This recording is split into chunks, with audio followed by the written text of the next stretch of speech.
We're recording. Junior Okay. jazz. That- Are you going to mention your activities? If you'd like me to. Yeah. That would be good. Oh, okay. Okay, you just let me know when, should we be quiet now? Thank you.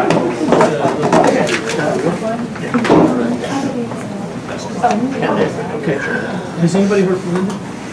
I heard from Brian, he said he was gonna be a few minutes late, so we should get started. Okay, I agree. Okay, well, we're gonna get started. I expect Mr. Siegel to be 5 minutes late. I haven't heard from Mrs. Bose. Ladies and gentlemen, welcome to the March meeting of the Elton Board of Education. We'll start with the flag, the pledge to the flag.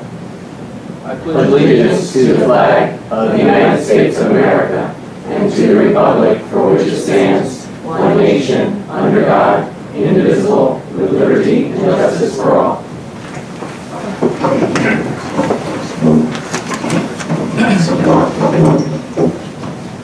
Before we do anything, I want to officially welcome our new district clerk, Lisa, and I can't say your last name. Suburban. Okay.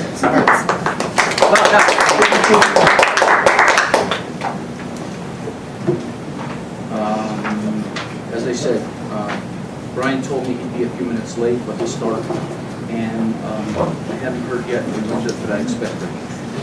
Okay, so we'll start with our EPIC presentation with Ms. Tara Burgess and company. Thank you. I will make introduction. So I am Tara Burgess. I'm from the National Office of EPIC, Air First Influences Children, and we are family engagement providers at this school. Right now we're currently working with the Mackenzie Elementary School. This is Anna Senev, and Anna is the program coordinator at Mackenzie, and this is Jane Sorensen, and she works at the Monticello School District, and she's been working with Anna to kind of get her up to date with what's going on.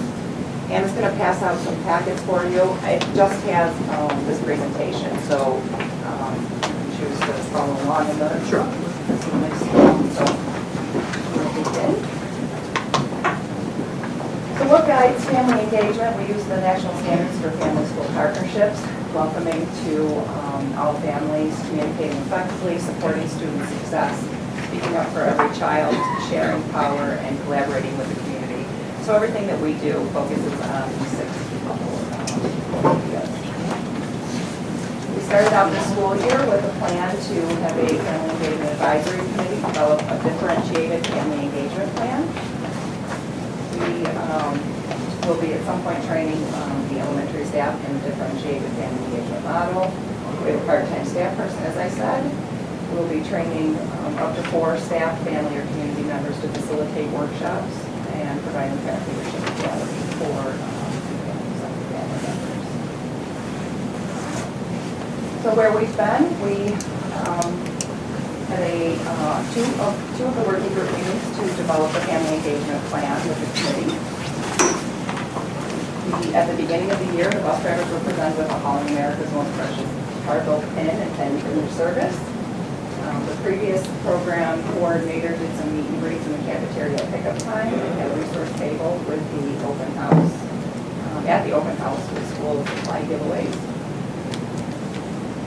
There were some meetings with community members such as the town supervisor to share information.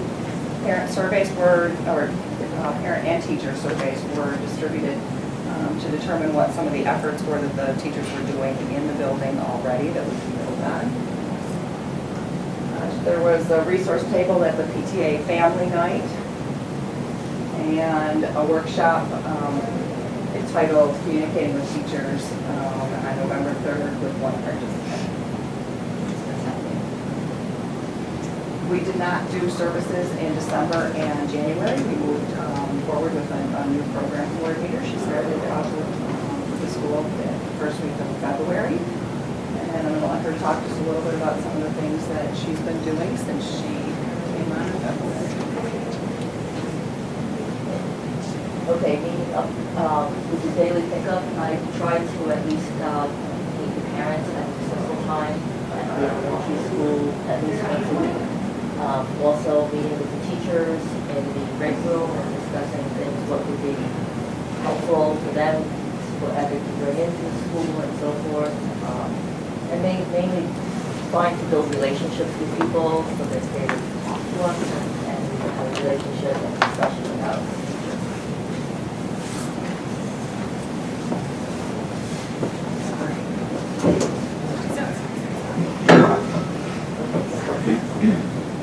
We're working with the school principal to determine the students that need the most academic support, and we'll be working then with the teachers to determine what items may be best to help those families.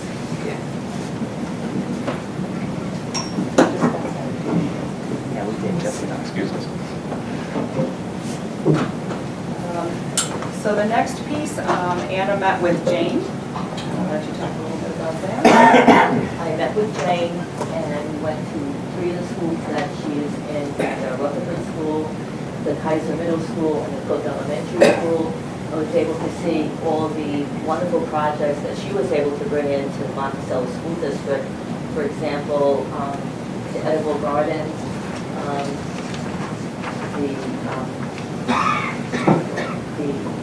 the children's yoga, and then in the lunchroom that they have recycling, and the children are going to get involved in the recycling of everything, that's all sorts of stuff. So that's a big project that's starting up now, and they're working on that right now.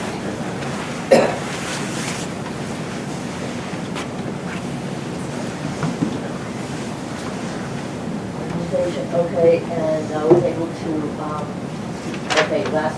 last month, went to the SALT meeting, which stands for Sullivan Agencies Leading Together. There's a whole bunch of agencies that work in Sullivan County, and we meet all together, so this way we know what resources are available for everybody, and so we can share information, network, and then I was able to collect a lot of information that I will be able to pass on to parents. Okay, and then I also attended the Sullivan Renaissance Annual Conference, and that was very interesting. And the most interesting part was the breakout session where it was incorporating the garden into a teaching tool. And not only did they show us how to create a garden for the school, they also gave us ideas for every single grade, things that teachers were teaching at that grade, and then how to relate it to the garden. For example, in chemistry, you can use food to decide to test the pH level of items. When you're teaching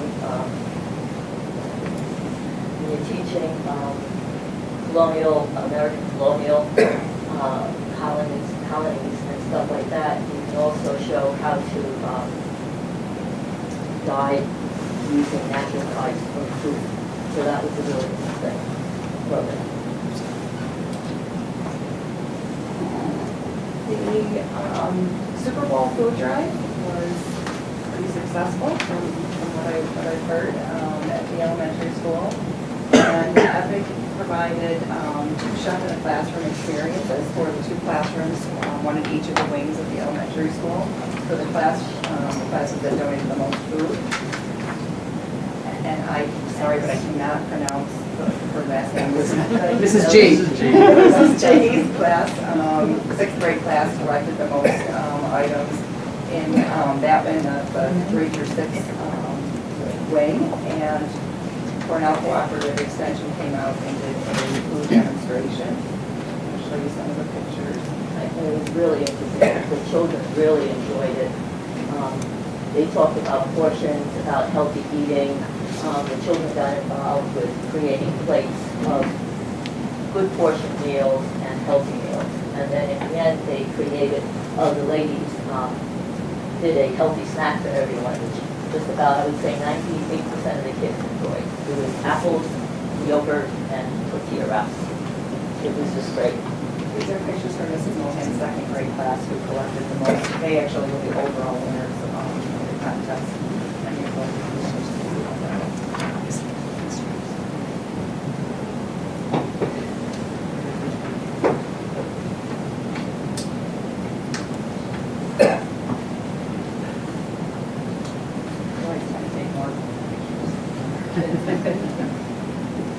I'm going to let Jane talk for a minute about some of the community supports that she's been able to bring into Eldred?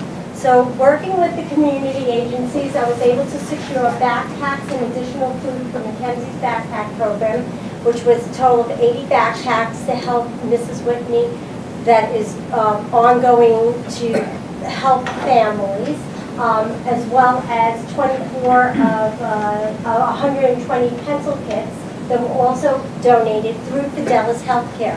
Along with that, we also have 24 additional canvas backpacks and 24 for families of food that will be donated through the Salvation Army of Sullivan County that is now housed here in Sullivan County. So Nicole Fulop is available on Monday. I sent out an email, so hopefully if she can come and make that delivery on Monday, the 27th, then we'll be here to make that happen. Along with that, additional food and resources for the holiday, including turkeys for Thanksgiving, is also provided through the Salvation Army. So for in the near future, if we need to make those connections, they will be available for our families at Eldred. Oh, yes, and also I'm so happy to say that I had the most amazing time with these students during their PTA family night. Epic brought some additional educational free books to give out, to raffle out that night, along with a beautiful basket of wonderful arts and crafts. Along with that, Epic gave information of the Epic program and all the wonderful resources that we can provide going forward. So that night was a really wonderful evening, and I enjoyed being at that PTA family night while they did their bingo night. Along with that, Love is a Powerful Vitamin. That is a great workshop. You utilize that workshop, Love is a Powerful Vitamin, during the month of February, which is Valentine's. So along with that, we had dinner, arts and crafts for the children. We raffled off a Super Bowl basket. We had 8 parents and 10 students, so that you know an ideal Epic workshop is around 12. So 8 to 12 is very comfortable. Once you go over those numbers and they get higher, it becomes more of a parent forum. So it was a lovely workshop. The kids all had a great time. And there we have Shannon Daniel, who's one of our Epic facilitators. She helped me with the arts and crafts. All the kids made crafts for their parents to bring home as a Valentine's gift to them. And there's the group. Some parents chose not to be in the photo, but that was okay. We took a photo because we wanted to show you the excitement that this is just the beginning and there'll be more workshops coming along. And right here is Elisa Mendel. She is a teacher at the Cook School. She does the social emotional wellness as a facilitator. She was there to present the workshop. Epic had a resource table at the Harlem Wizards game, and we donated $500 to purchase tickets for families to go to the game. Our last workshop was held on March 13th, Guiding Your Child's Behavior. We had 5 parents and 7 students and led the workshop, and Jane worked with the children. Upcoming workshops. We have a sibling rivalry workshop scheduled for March 27th. We're going to be doing a take-home workshop in April with 2 topics. They'll go home with the students over student break in conjunction with another project that we're going to be doing. The classroom that returns the most evaluations from the 2 workshop series will win a prize. And these are some of the topics that are possible for that workshop. We'll be scheduling 5 workshops from April through June, and these are some of the possible topics for those workshops. Anna will continue to meet with families and teachers and community agencies to build on the work that she's been doing since February. In April, we'd like to do a picture project, families engaging at home during the holiday break. Students will be asked to bring in a picture of themselves with their families. If they can't print out a picture at home, we'll have a special email address that they can send it to, and we'll print the picture out and display them in the school halls. And then in May, we're considering doing School Spirit Week. One of the best ways to get children to engage in further education is for them to believe that they should go on to higher education. So we'll be encouraging a day to wear college, or if they don't have access to a college sweatshirt or t-shirt, an Eldred spirit wear. And the students will be making tenants a college that they may think about attending after discussion with their families about different colleges and availability. And if they don't want to make one of our colleges, they can make one college. The next steps, we'll be scheduling 2 additional workshops to finish up the plan that can be implemented next year, and training staff or parents to facilitate workshops. And then we have a few more things. We'll be present at kindergarten screening. Resources will be home over the summer for families on things that they can do over the summer. And then the pre-K and kindergarten orientation at the school for August 30th or 31st. And then starting August 14th. Next year. And that's it. Does anybody have any questions? The information goes out through flyers or something at the end of school days through the kids? For the workshop? Yes. Yes. Yes, and the flyers. Okay. And bringing them to the teachers and taking it out to the students. And the workshops are held at events? At the library, right? And then the students come to either the lunchroom or something and have lots of friends. Could you tell me how you formed the advisory committee? That was actually done, I think, with Jenny and Bob.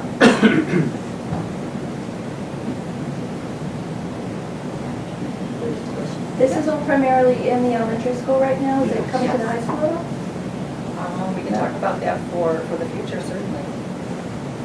Right now, we're just at the elementary school.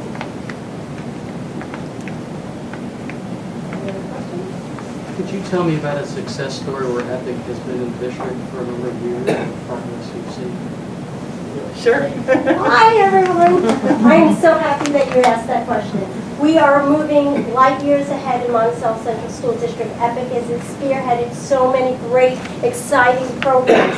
One of them started with the Edible Garden, where district-wide 5 gardens are now in place. That means farm to table, hands-on access, where it's a science learning center outside in the garden. Along with that, we are the first. In 15 years, we have not seen this grant funding. We got over $100,000 to do the waste reduction waste reduction recycling program. I am the liaison for it, and I have to say, Epic brought that to Monticello Central School District, and it is truly a success. We do peer mediation. I brought it across the board, kindergarten through 5th grade, into the middle school, into the high school. Peer mediation, you can find that funding. I'm going to let you know, Eldred, if you're interested, middle school, high school, youth bureau. They will offer that peer mediation. It is beneficial for your students. They learn the skills and tools and techniques of how to resolve conflict within the classroom, on the school bus, within the home. The other thing, we brought in children's yoga. Through our social emotional wellness initiative, I am happy and pleased to say that I brought in yoga 4 years ago, and we're seeing a difference with our students in terms of working in the classroom, learning breathing techniques, and being able to really go back after a yoga session, go back into the classroom and focus. These are just a few things that Epic has brought, but I'm so glad you asked that question because I only see wonderful things for Eldred through the Epic program. Thank you.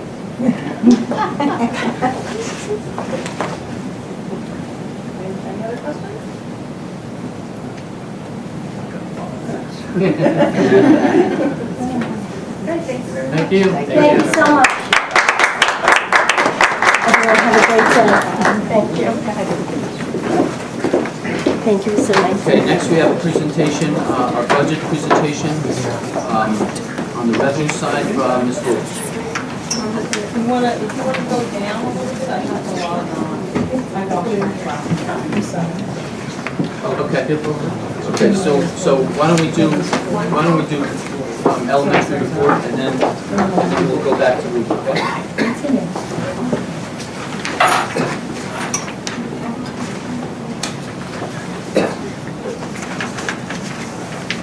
Sorry to put you on the spot. Okay. On Tuesday, February 14th, we had our second talking period on assembly. On the 22nd of February, we celebrated the 100th day of school by dressing up like 100-year-olds. On the 27th, through March 3rd, we had Read Across America Day. We had Spirit Week. Monday, we had Fox and Socks, Red Basic Socks.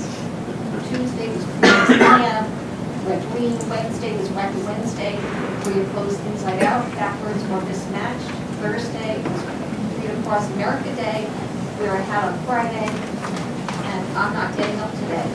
It was a lot of fun. We also had a door and bulletin board decoration throughout the building. Jennifer put this slideshow, which you can go to our website and see this next week. We already talked about the chef in the classroom, so that was a big hit. Monday the 13th, 5-week reports go home. Wednesday, March 15th, Music in Our Schools Month. We do a concert at 9:30 at Mackenzie, and all of them would love to have you there. They hit. And then I have on my superintendent's conference stage, and that's comes. When is Music in West? It is on March 15th. Next Wednesday. Next Wednesday. Yes. Yes. It was supposed to be. It was the Yeah. 15th. That's what I Yes, think. it Now it's was. next Wednesday. Yeah. So if you can make it, we'd love to have you. It's 6:30 here at the junior senior high school. And then you're having one during the day, Which we're going to do in the morning. at Yeah. the same day. Same day. Same group, or is it the elementary schools in the morning and the later grades in the evening? It's the same, it's the elementary kids at Mackenzie. Okay. We're not doing the high school You're kids. doing a mini show with the kids in the council. Okay, and then the elementary kids are also performing? They're all part of the that concert. Yes, okay. Yes. So it's been pretty busy. The dress up like a 100-year-old thing is pretty cool. I've seen it in other schools. Was that the whole school that did that? Anyone who wanted to participate, Okay, any group? anyone. I suppose a lot of them lived, right? Oh, yeah, yeah. Like every 100-year-old lives. I mean, really. You know? What did you say? Did you want to say it out loud? It was pretty funny. It's such a stereotype. It was pretty fun. Okay, let's move on. Any other questions for Jenny? Okay, thank you.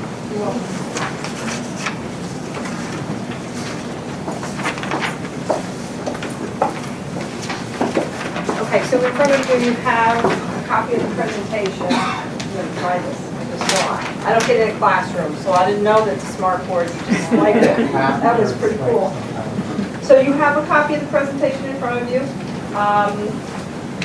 We're just going to go through it. I also gave you a copy of the revenue. We're going over revenues tonight. Last month we went over the expenditure side. Tonight we're going over the revenues. So our real property taxes will increase by $179,490. It's 1.81%, which is under the tax cap, and it's as per the property tax cap report that I filled out and submitted to SED. So we'll have a total of $10,121,532 for property taxes. Our state aid comes in at $6 million, and these are very preliminary numbers. They have not been finalized yet for the state aid. So you want to keep that in mind. That comes in at $6,218,542, and that's an increase of almost $109,000. And as I said, initial projections, we're waiting for the state budget, which is due April 1st, so hopefully they will finalize it. They'll have some concrete numbers to plug in, and we can move forward on that. These projections are based on the governor's executive budget, which was released in January. And what I've read over the past several days out of Albany, the Assembly has requested $1.8 billion more than the governor's proposal. The Senate has requested $1.2 billion more than the governor's proposal, which means that the final aid figures will probably come out somewhere between those two figures over what the governor originally put out. So we don't know what that means to Eldred, but we're hoping we'll get a little piece of it, which will help offset some of our numbers. But usually when the Senate and the Assembly are that far apart, they come down somewhere in the middle, and anywhere more than $1 billion more than what the governor is asking can only benefit schools throughout the state. And our other revenues, they're compromised over various other lines, such as the pilot, the payment in lieu of taxes, and the smaller budget lines that you have, the sale of transportation equipment, what's another one? The other state aid that we sometimes get, the bullet aid that we often get from our elected officials. So that's all in that other revenue category. So the total revenue budget is $17,153,574,000. And that is balanced with our expenditures to date. We balanced that out. The increase over last school year is $164,361, which is less than 1%. And that's, it's pretty good when you consider the fact that last month I told you our health insurance is anticipated going up by 20. Right now we're looking at 20%. I'm budgeting 20%. I did not get a final number yet. You may have seen today's paper where Dr. Eastwood is projecting 16%. I am not comfortable with that yet. So when I am comfortable, I will adjust it accordingly. And that is the largest increase in our budget. We're increasing by $164,000, and health insurance alone at 20% is $394,000. So we have reduced quite a bit of our expenditures to balance our budget. We've had some duties that were provided by BOCES that we've reassigned. We are going to reassign to our in-house staff. We've had some retirements and some resignations that have also saved us some money. We've also cut our supply lines right down, particularly in our transportation department, so that we can go forth with the leasing of our transportation fleet and not really impact the taxpayers' pocket too heavily. We want to be very mindful of that. There's a lot of balancing going on here, and next month we'll see the final numbers come out. But I'm hopeful that things are going to stay fair, just as they are, possibly even be a reduction once we find out about that health insurance. And we also, if you'll also notice out of the budget I gave you, for the past several years, the very last line is unencumbered fund balance and appropriated reserves. For the past several years, we've been in excess of $500,000 that we've used the budget to balance our budget. And this year, we've reduced that down to $300,000. And my hope is, when the health insurance numbers come in, that we can reduce that even more. Because we have to start being more conservative and keep our reserves intact and start growing them again. The goal is to wipe out that number within 3 years. To not have to use our fund balance, Not to anticipate. not to, we might end up having to use it, but not to plan to use it. Right, Okay. because we budget it, but we don't always use it. Right. But you have to have a balanced budget. I would like to see a zero on that line. That's one of the things that the Controller's Office and Standard & Poor's indicated above. their Right, reports. right. Any questions? Ruth, could you tell us about health insurance, and are there any options or what you can offer as insurances go up?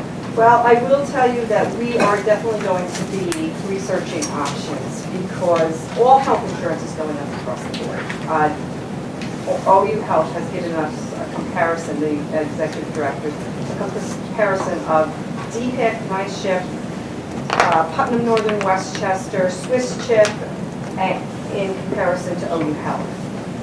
They're all going up, but there are other plans out there, and there's also OU Health just did an RFP for their pharmacy benefits management, which should result in some decreases in premiums.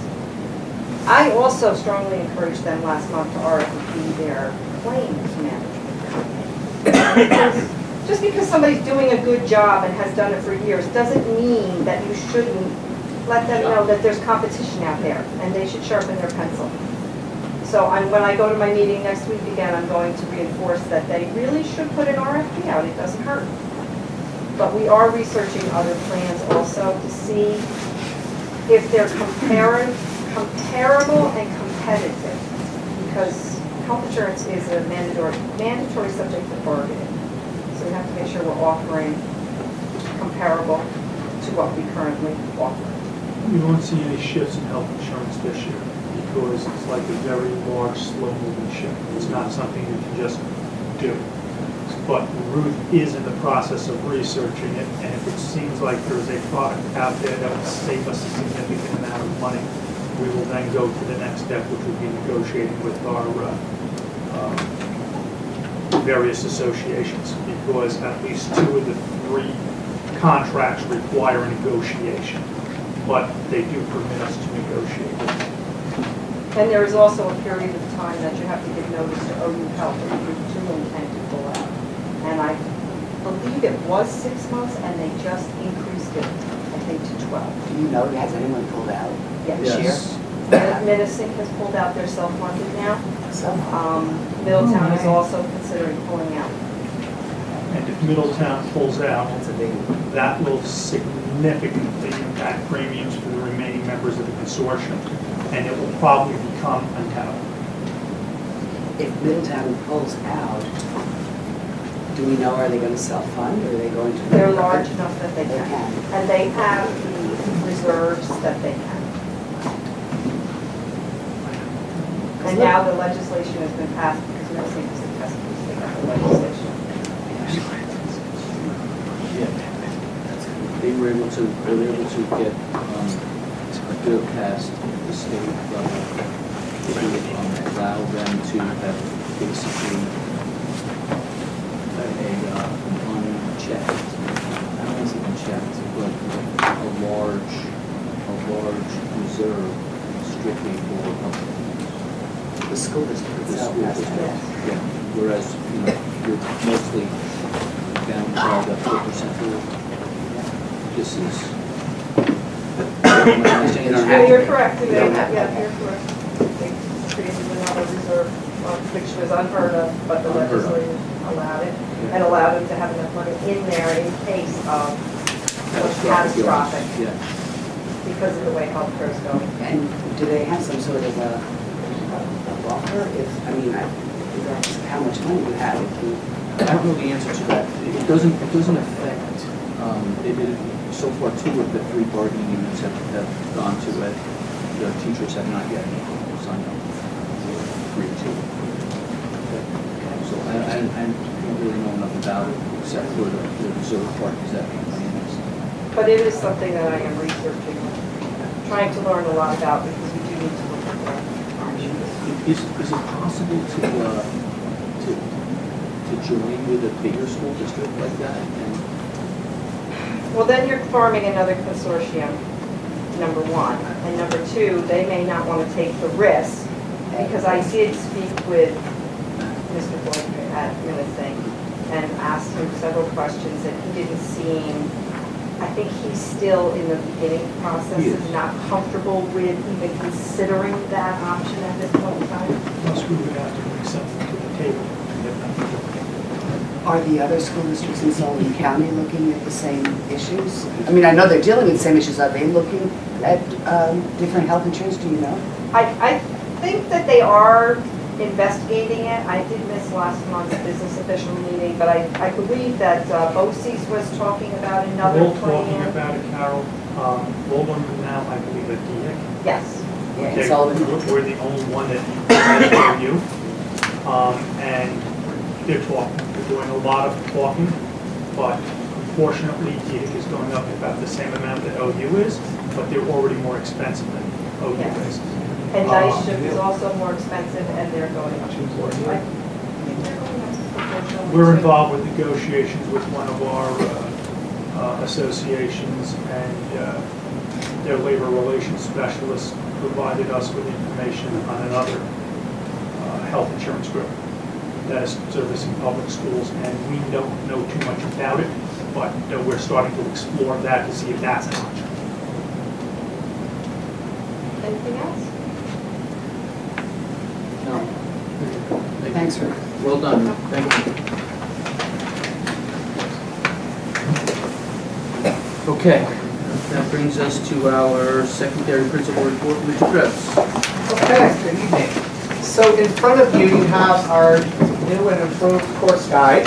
So in there, this was an undertaking last year, and I'm hoping that we improved a little bit on it this year for our students. It'll be posted on our website, we'll probably put it on Facebook. The guidance office is going to start meeting with students in grades 8 through 11 to start discussing some of the options that they might have for next year on courses. And I'd like to say that we have 12 new options in our course guide, and they're kind of separated out there. You see a little burst that says new. So those are the things that were not in our course guide last year. So we're trying to look at options and see what type of things kids might be interested in. We kind of went through a survey of the teachers, survey of the kids, came up with kind of a select group of things that are new to our course guide for this year. So those are the type of things that are upcoming for our guidance. I'm hoping that by the time we go away on spring break, they will have probably met with all the students by then. And then we'll start to see which ones of our new ones will filter through and be a part of our schedule for next year.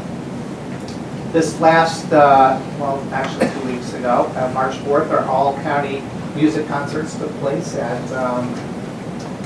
Tri-Valley, and Mr. Nivison provided us an overview, and as usual, we had the most percentage of representation of all of the district schools in the county, and it was kind of, we had, I don't know, 0.04, so I guess that's about almost 5% of our student population participated in all-county based on our enrollments. So they took our enrollment compared to what the other schools were doing. And for our instrumentalist, it was, we had 23 instrumentalists. I don't have our choral members.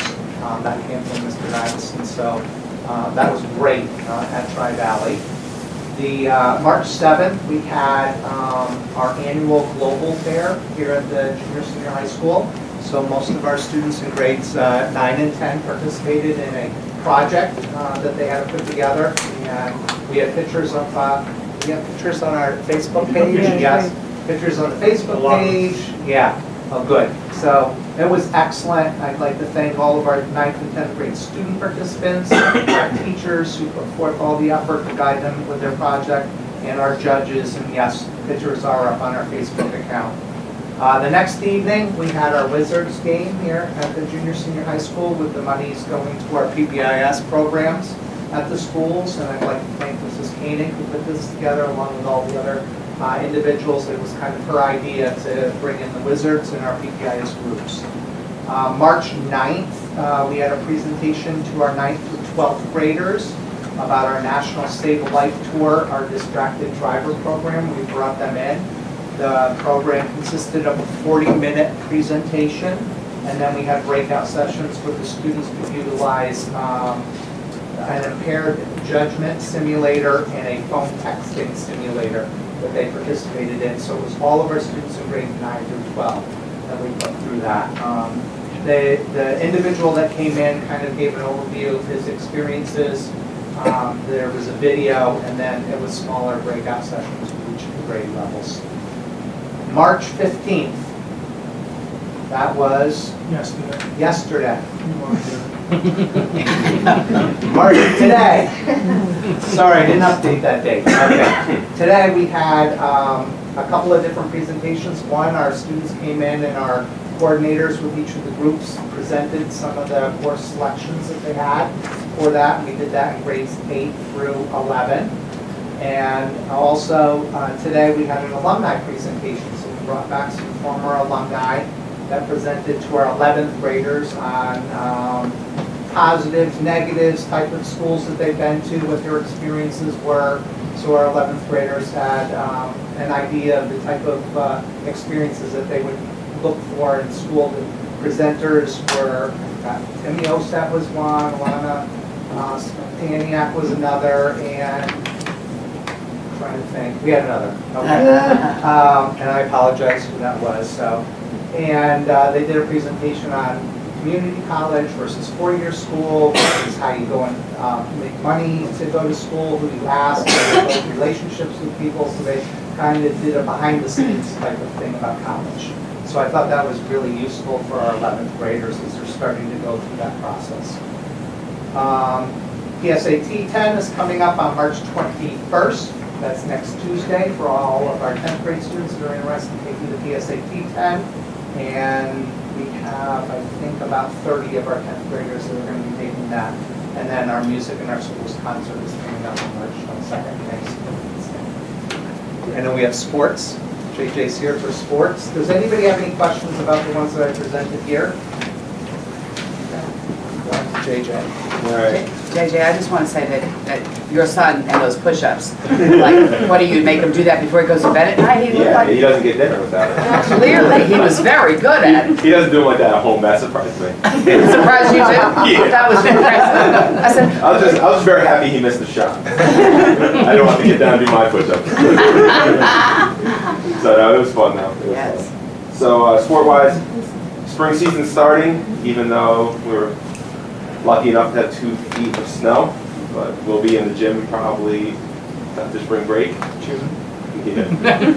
I told coaches just be prepared, be prepared. A lot of away games. Exactly. Where? Yeah. There's got to be a zone somewhere. The sun doesn't hit this side. Don't somewhere. The other side of the mountain's gonna get sun. Okay. So winter season's done. Of course, at the end of winter season, some of our athletes got awards.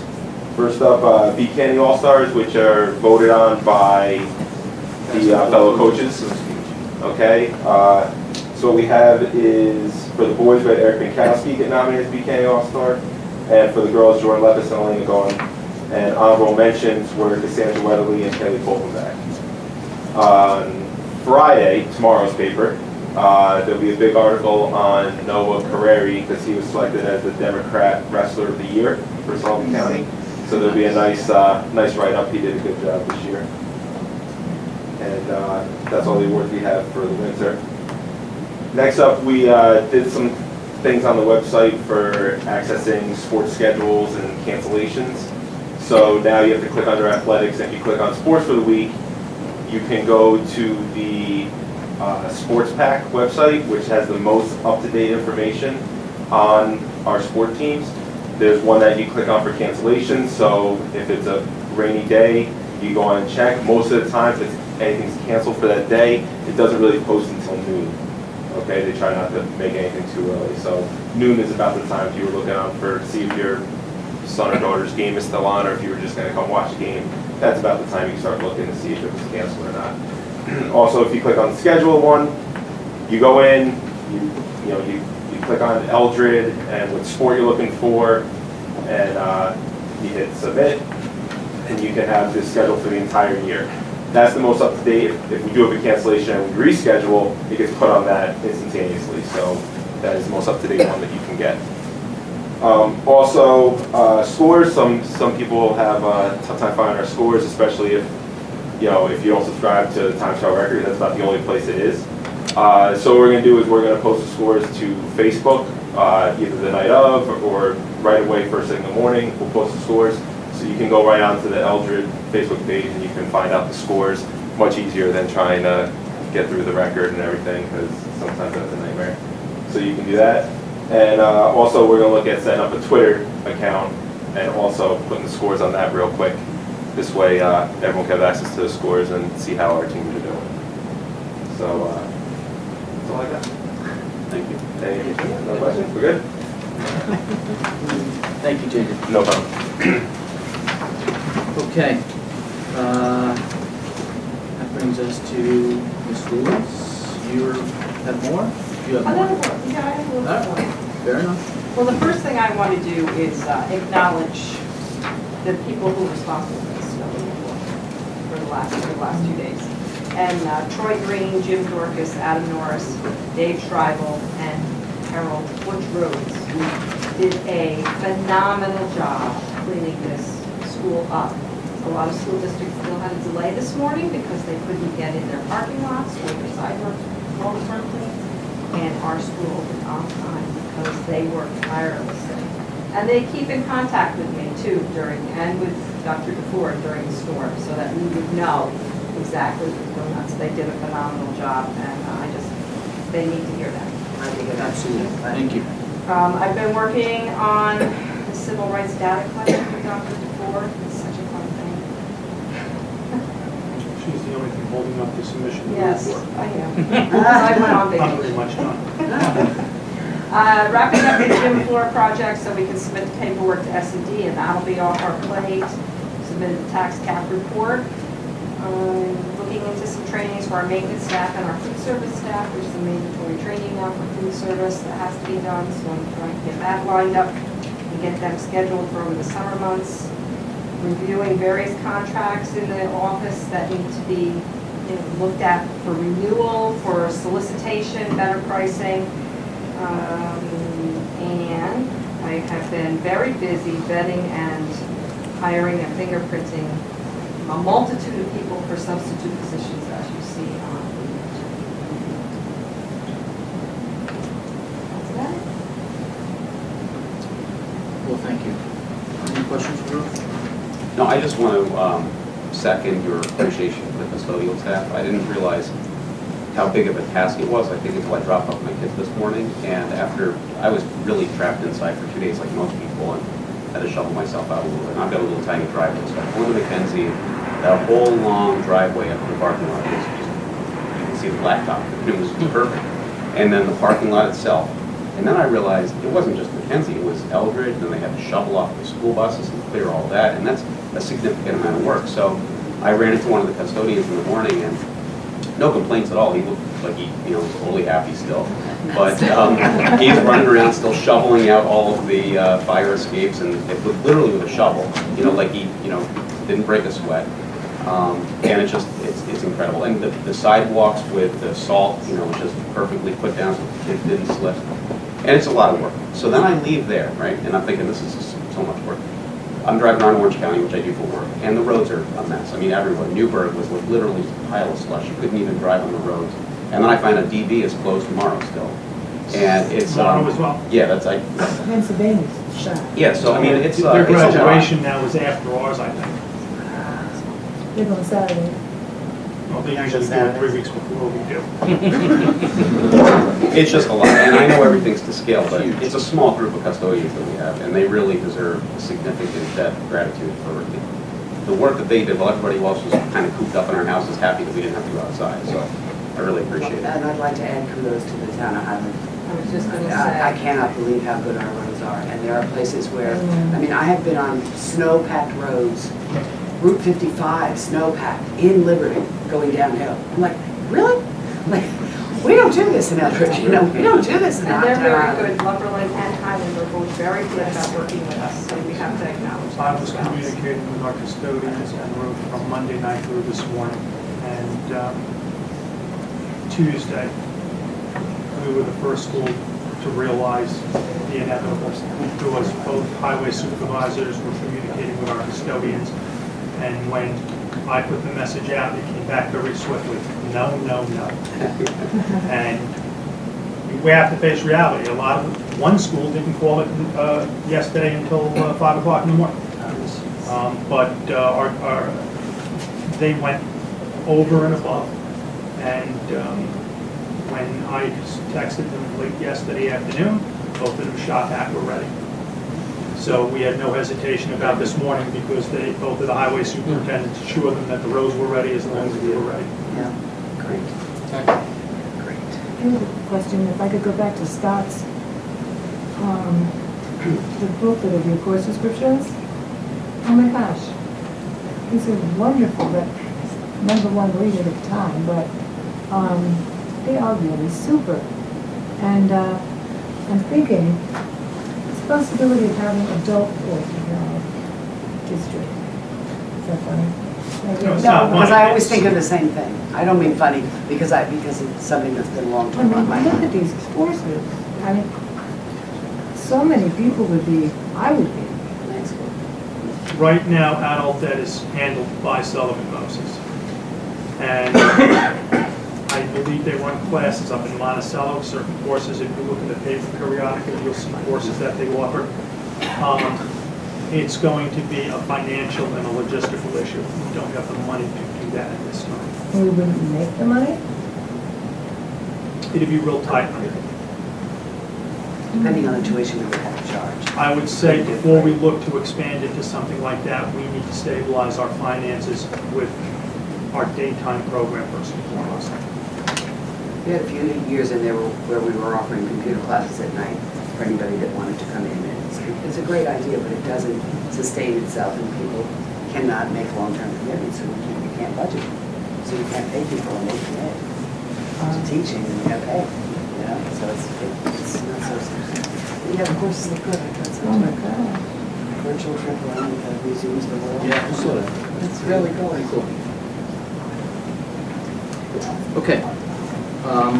That brings us to our district report from District 4. Okay. We already talked about our custodians and the yeoman's job that they did with the snow removal. Right now, we are bringing students in tomorrow. Tomorrow was supposed to be a conference day.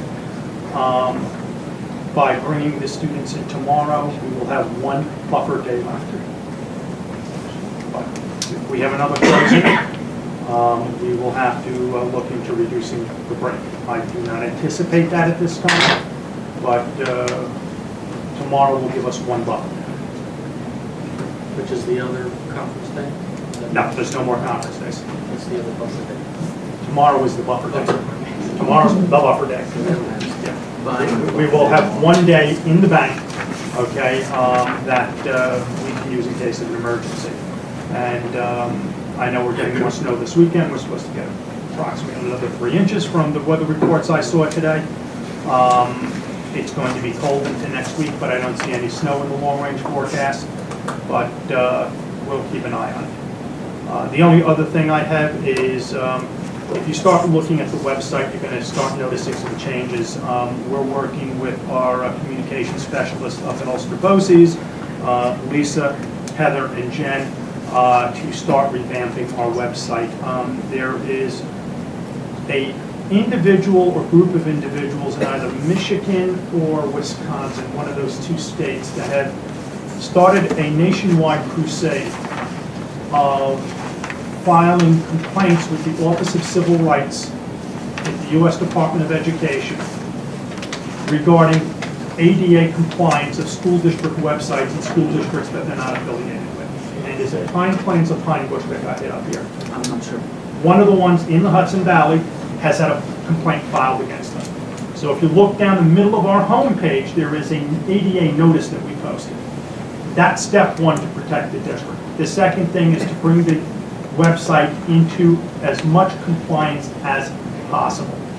So we're looking to streamline it, compartmentalize it. On the back end of our website, because our site has been up since 2006, there are over 4,000 documents, many of which are no longer accessible. So we're starting to have a series of meetings to streamline it. Lisa has worked on streamlining the homepage, so if you look at the menu bar on the right side, it's a lot shorter than it was before. We're trying to make the fonts more uniform.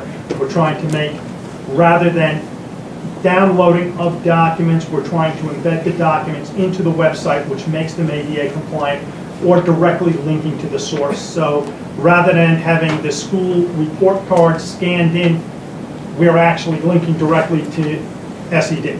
So you'll click, it'll hyperlink out, and it becomes their problem to make sure it's compliant, not ours.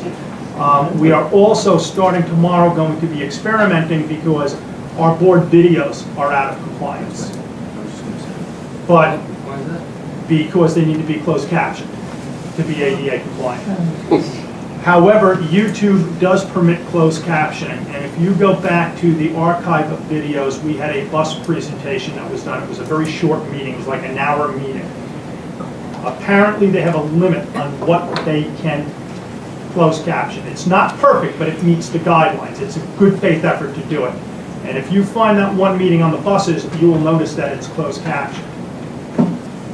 We are going to start segmenting the meetings to 1 hour segments so that they can be captioned. So rather than one long video, it's going to be 1 or 2 parts, depending on the length of the meeting. And we're going to experiment with it tomorrow. So what's that going to mean? Don't count on next day posting of the video. It will take us an extra day or 2 to get them up. So how do you get the closed captioning? You just turn it on YouTube. It's part of the feature. It's built in. But they don't do it for long videos. They do it for shorter ones. So tomorrow, the next shorten our board meeting. right, the next cut. Well, that's the president's job. Go. The next couple of meetings. I know you have. The next couple of days, we are going to be working with that to determine what segments we need, and then it'll just be labeled that way. 4 minutes. That's still not going to solve our problem. And Dr. Ward, just something on the board video thing, unrelated, but it might have something to do with closed captioning. It's really hard to hear these things, and I understand it's because the camera's in the back of the room, and sometimes people talk, or people are shuffling papers. I don't want to add any burdens to the process of recording, but is there any way to get a microphone somehow closer to us? not so with you the can hear camera, us? we're going to have to buy a new camera, and that's going to cost us money we don't have budgeted. That's a decision the board's going to have to make. I just don't know if closed captioning is going to work if YouTube can't hear our voices. I mean, sometimes I can't hear our voices. If we do what we're doing now, it'll work. But when you start talking over each other, it won't close caption it, and there will be gaps in it. One board in the Hudson Valley had decided that they were going to start videotaping or live streaming their meetings. A lot bigger than we are, a lot more resources, and I think they budgeted $15,000 to $25,000 to do it because they were having a videographer, a closed captioner. If you look into how to properly close caption, the video needs to be sent away, it needs to be transcribed, just like a court transcript. That transcript then needs to be closed captioned, then it needs to be added back onto the video. So we're trying to meet what everyone wants, the board's desire to be open, the board's desire to have the video up without incurring any additional costs. So it's a work in progress. Maybe at some time we can do it, but there's no way for me, unless you run a separate video and audio, and then that's useless. And then you can't caption that audio. So we'll look into it, but I don't have anything in the budget to expand upon what we're doing at the moment. I do know, only because I participated in the first round of EPIC survey interviews, that the website was consistently brought up as something that needed to be improved by a lot of people in the community. And it is difficult to navigate in some cases. Of course, we don't have somebody who's responsible for the website, so I'm not trying to place any burden. But the one thing, I guess, from the board's perspective is when you're preparing to come to a board meeting, say you're a member of the public and you want to come here, you do have to go to multiple different places to get the documents. And I've seen how other boards will do is they'll organize it by meeting date, so that for the March 16th meeting, the agenda, the documents, and all the minutes are all under that March 16th folder. So you're not going to agendas, finding the March 16th agenda, then going to the DOE packet to find the document. So just a suggestion, if we tighten that up to have all the documents and agendas and everything for a meeting under the date of the meeting, and the video too. We can take a look at anything. We have control over that. The EPIC survey was turned over to Ulster BOCES. They've analyzed it thoroughly, and we've been working with them over the past several months to address those issues. The key thing we've been addressing is, do we continue using the vehicle we're using, or do we go to another platform? And we have not made that decision yet. We talked about having an app at one point. We put all of that on hold because we've decided the first thing we need to do is clean up what we have, because in order to go to another platform, it's got to all be transportable and logical. So this is a process that we're hoping to have completed by the end of the summer, and we intend to spend a lot of time on it over the summer. If anybody has any suggestions, share them. But again, there is no longer one individual to maintain the website. So a group is working on doing it. The only other thing I have is to give up a few minutes to something that I think is a very worthy cause and an idea. In front of you, you should have a little brochure. It was in your packet. There you are. Lisa Marie Druitt broached this idea to me, I guess, about 2 weeks ago, Lisa Marie? And her and I have been going back and forth. I know you sent it off to Bob Liefrenick, but I'd like to let Lisa Marie get up and give a short presentation, and this is going to require a vote if this is something the board wants to do. I'll keep it short so we're all compliant. In pursuing my coaching license, I came across that several school districts in our area have ways of acknowledging retired coaches.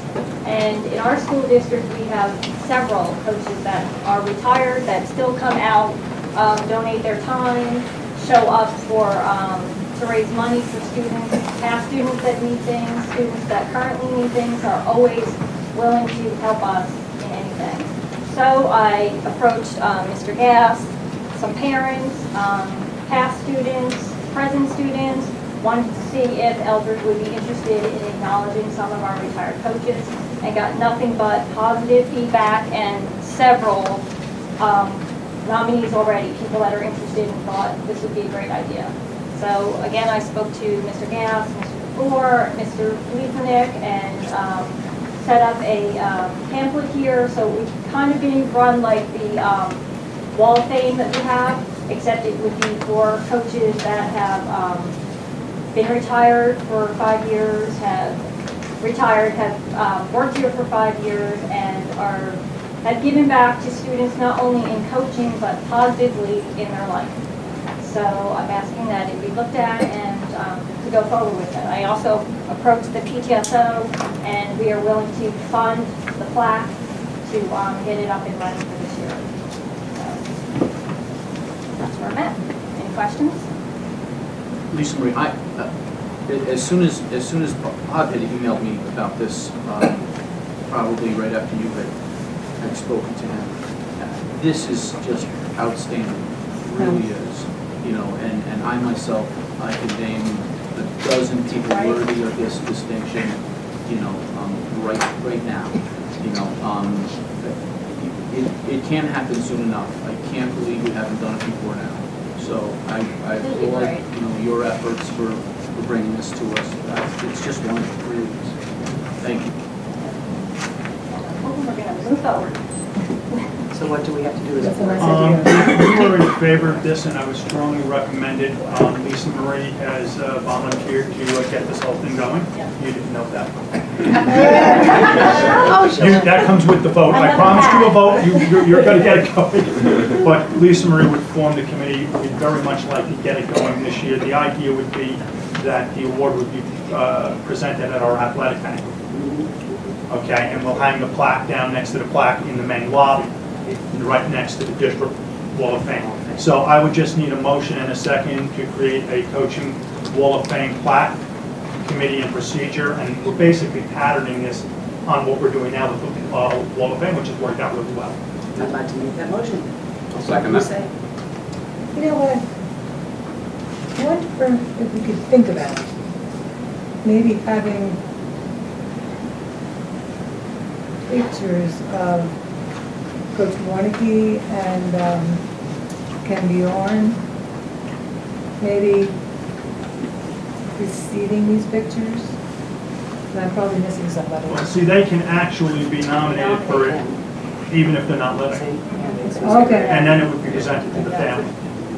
And I'm sure they're on the long list of people that have already been discussed. Those were two right on top of my head. So, and we've done that in the past one with the Wall of Fame. We Yes. presented it to family members on behalf. Okay, any other discussion? And how about we vote? Linda? Yes. Carol? Yes. Ron? Yes. Commodore? Yes. And I'll say yes. Thank you so much. Thank you, Mr. Doran. Anything else? No, I'm done. Good. I have just a couple of things, real quick. First, Colleen Koenig and the Wizards game, Scott mentioned it. It was wonderful. It was a great experience. I participated in several of those before. It's just a great atmosphere. You know, and JJ, you were rooting for that kid to miss, yeah, I was rooting for him to make it. Yeah, I figured, like the cyber. So just so, if you weren't there, if this guy was taking this half-court hook shot or some crazy shot, and if he made it, JJ had to do 10 push-ups for his son to get a basketball. If he missed it, his son had to do 5 push-ups to get a basketball. Yeah, he missed it. Okay, but Colleen and everybody that was involved in putting that together, just a wonderful experience. So thank you so much. That's number 1. Number 2, we had a Board of Ed workshop. Geez, the date escapes me already. Last Thursday? That's right, last Thursday. Monique Messina made this ziti, this dinner for us, and, excuse me, It wasn't her students. They're good cuts. It was so good that I made my wife ask her for the recipe. I'm serious, it was like really, really good. I had it prior and loved it. And then Bob told me the next day There was leftovers. there was The leftovers. next day was a snow day. And I was here and he said, you need to take it home, and I Yeah. enjoyed it again. I wanted to So, sit over the weekend, Yes. we expected the kids to eat it Friday, so I had 5 custodians in that were cleaning the property, so I had them throw a little party for themselves upstairs and finish up the food. Good. But I agree, that was a very I'm good happy to meal. hear that. But anyway, Add something. Monique and her students in her class did a tremendous job. And I would be remiss if I didn't bring up Mrs. Liebernick. And you know, we hired Carol to facilitate this meeting. The good thing about hiring Carol is we can't pay her. That's a win. That's a win. For all of us.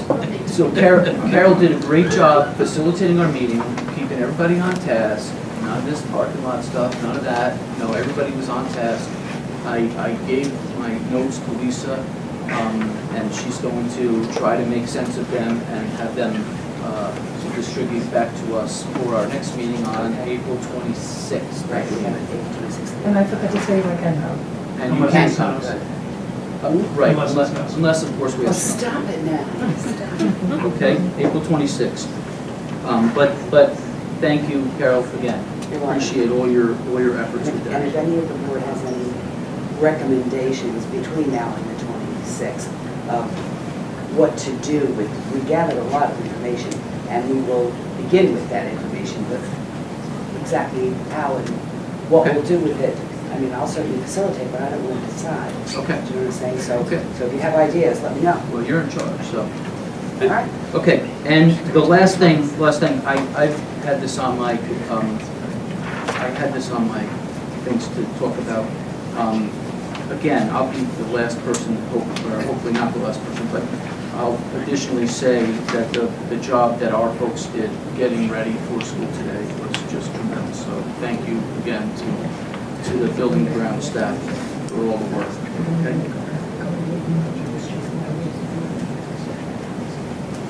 I don't know.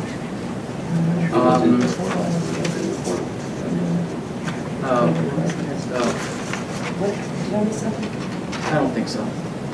Okay, that's, I believe that's all I have. You guys are listening. I know, you know what? I This is Okay. very not ADA Can't close compliant. caption, I was whisper. whispering, that's right.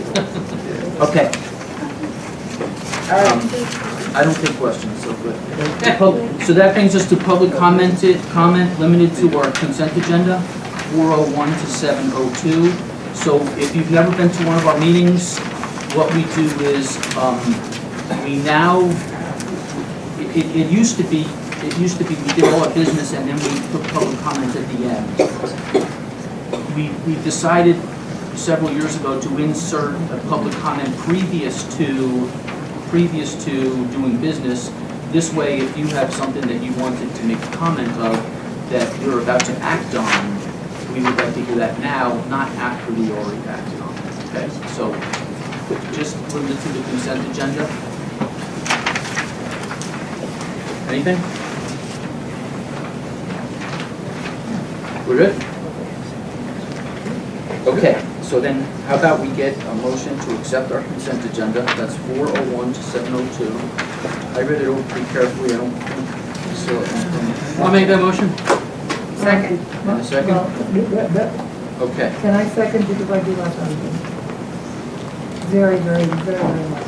You can, Yeah, what's up? we can have a discussion, yes. Yeah. Who seconded? I think it was Discussion. Carol, yeah. Discussion, yes. And honey, I'm so sorry to say this, but, it's so minor. It's not her, it's me, be careful. Honey.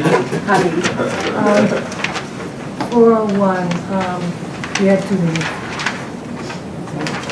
We have to give a special meeting on February 10th to hire Ms. Oh, yeah, that's another, to hire Ms. So we have the approval of that meeting too in here, Right. February 14th and February 10th. I thought we approved that in the last one. We approved it. Oh, did we? I'm No, sorry. No, I don't think we did. Where's the minutes? Hold on, let me check. I believe we did. Would be in here. Yeah, we, no. I don't think I had it ready. January 12th. Okay, so we just need to amend that to read Come on, Linda. approval of the minutes of the Nice regular catch. meeting held on February 10th and February, a special meeting on February 10th. Right, Right. right. Okay. Thank you. And then February 14th, and the regular meeting on February 14th. Okay. Doug, I have a comment. Sure. Ready for me? Yeah. Apologize for the lack of notice. I don't mean to put anybody on the spot, but under 5.01, we received a communication from from Castle Point. It was actually addressed to you, Ms. Peterson. And it struck me as something that we should probably acknowledge because it's fantastic. I mean, you probably don't have it, so I don't want to put you on the spot. So We have it here. I'm prepared to read some of the language. No, we have it here, Oh, okay, the so original one. I would like to I'd like to read it because I think it's The veterans fantastic. one? Yeah, from the Yes. veterans. So they were addressing this to the elementary school. Was a particular classroom involved in sending these Valentine's cards? Art class. The art class, okay. So different grade levels, I say. I'd like to read it to acknowledge the art class and the students who did it because it's just pretty cool. So I'll read the letter. Dear Ms. Keegan, this is dated February 22nd from the U.S. Department of Veterans Affairs at Castle Point Hospital. Dear Ms. Keegan, on behalf of our veterans at the Castle Point campus, VA Hudson Valley Healthcare System, I want to express my heartfelt thanks to you, the students, faculty, and staff for the wonderful thought in providing the most generous gift of handmade Valentine's Day cards. The cards were distributed to our veterans in the Community Living Room Center, Veterans Village, and clinics throughout the medical center in celebration of National Salute to Veterans Week, and they absolutely loved them. Your thoughtfulness reflects the concern that you feel for our veterans and for the service they provided to all of us while in service to our country. Without your support, we could not provide for the smaller niceties that make hospitalization more bearable. Your thoughtfulness also reflects the concern and compassion that our community feels for our veterans. On behalf of the staff and hospitalized veterans at the VA Hudson Valley Healthcare System, we extend our sincere appreciation to you all for your thoughtfulness. It is great to know that our veterans have not been forgotten by those they serve.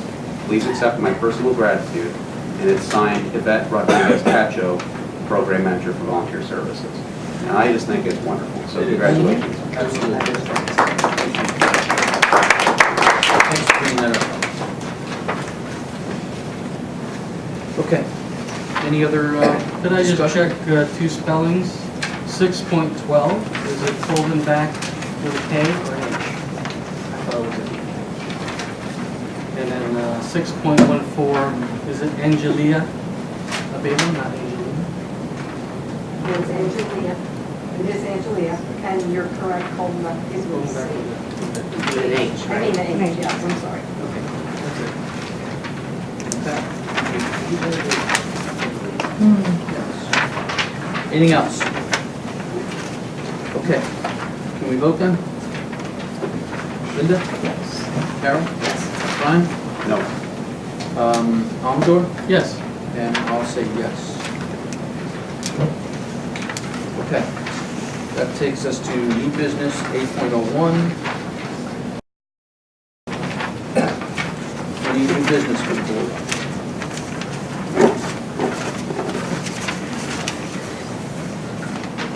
Okay, any old business? 901, announcement of the Board of Education seat vacancy, expired term of Douglas Reiser, 5-year term from July 1, 2017 to June 30, 2022. Petitions are available from the district clerk and must be filed with the office by April 18, 2017. Okay, the district budget vote, 902, is May 16, 2017, from 11 a.m. to 9 p.m. at the junior senior high school. Okay, do we have any other old business before we move to public comment? Okay, public comment.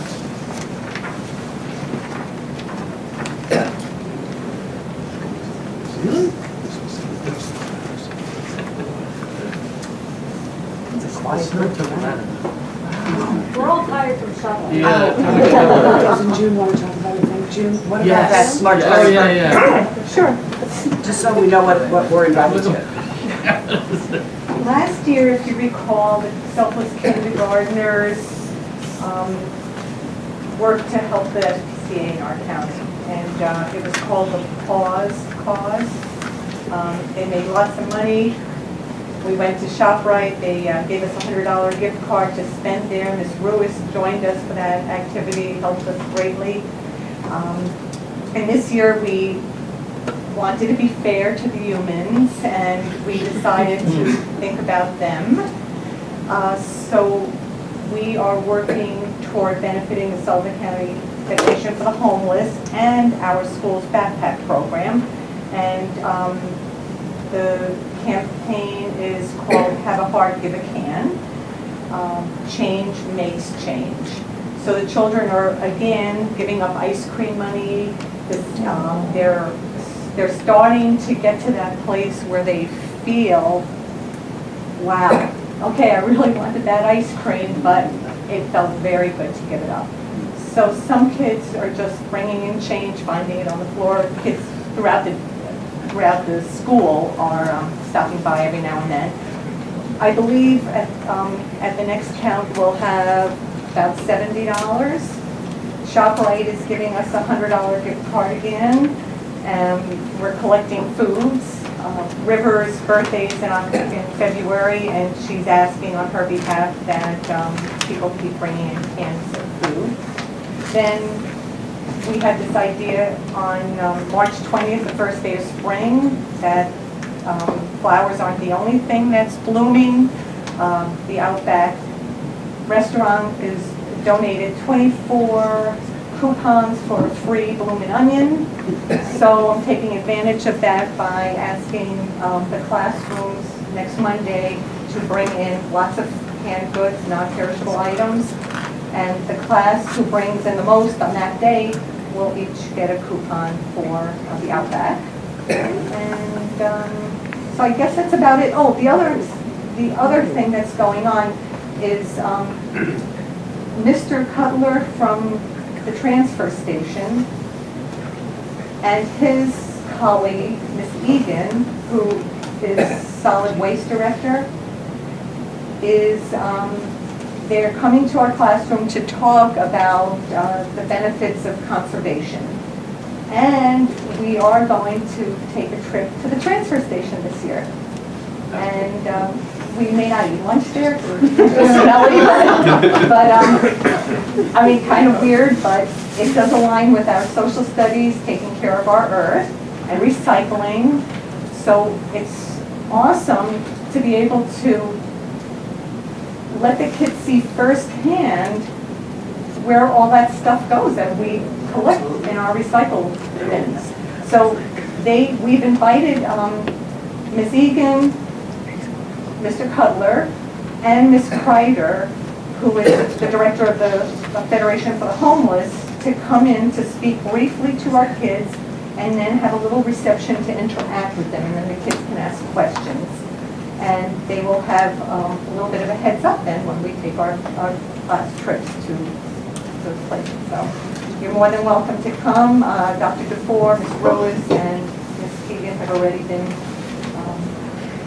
invited, and please feel free to stop by. It's a kindergarten-style reception, so it's not going to be, you know, We will lower all our kinds of expectations. fancy foods. Cozy. And we are letting the kids dress formally so they can feel sophisticated. That is very cool. Thank you. Thank Thanks, you. June. Anybody else?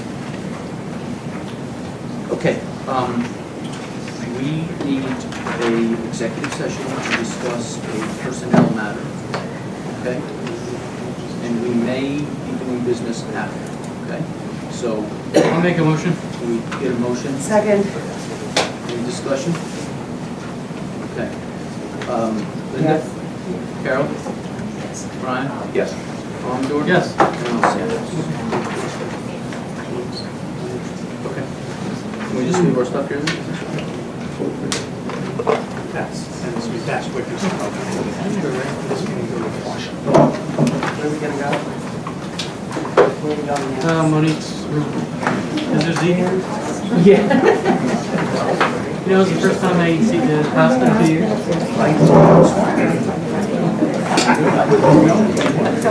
Send you some pictures and then Please eat cookies. Please, eat cookies. Cookies, plants, cookies. Cookies. JJ,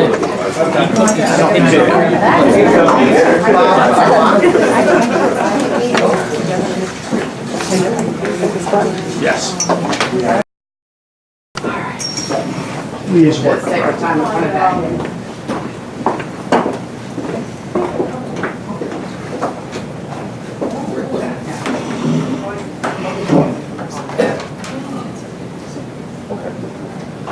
But I can't find the yearbook. That goes back that far. Maybe we can copy this after.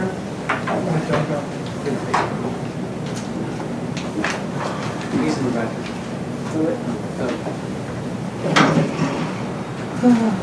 So he's gonna take minutes. You don't object, I let Lisa go. No, no, no. Coming back into I session can operate at the recorder and camera. 9:05. Put it in. That's what I said, you can't attack her on it, because now. Gotcha. Oh, and by the way, that question you asked, it took me 15 minutes to select that particular word. I know. The word. No, but I understand, Yeah. I had a lot of other, and I'm like, can't do that, can't do that, can't do Yeah. that, can't. So it's not like it, Yeah. no, can't do that. That's can't- why I didn't bring, that's why I didn't Yeah. bring it up, because, yeah, that's. Okay, we're back in session at 9:05. We already wrote down the time. you're the best. We need a camera? And I would like to make a motion. Can we do that now? You may. With the pledge or anything else? But you can't.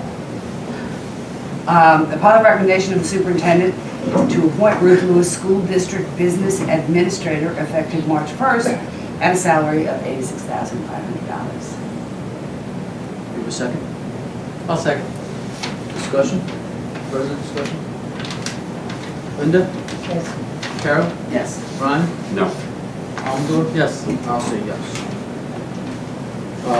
So now we need a motion to adjourn? Motion to adjourn. Second?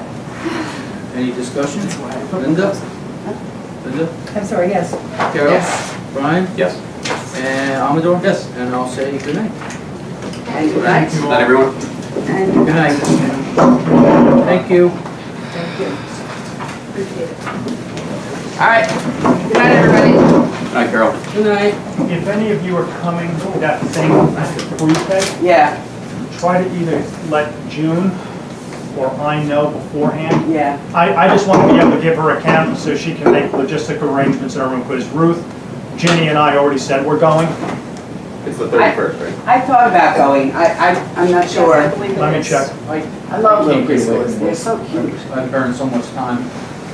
They were so cute last year. Is it pre-K or kindergarten?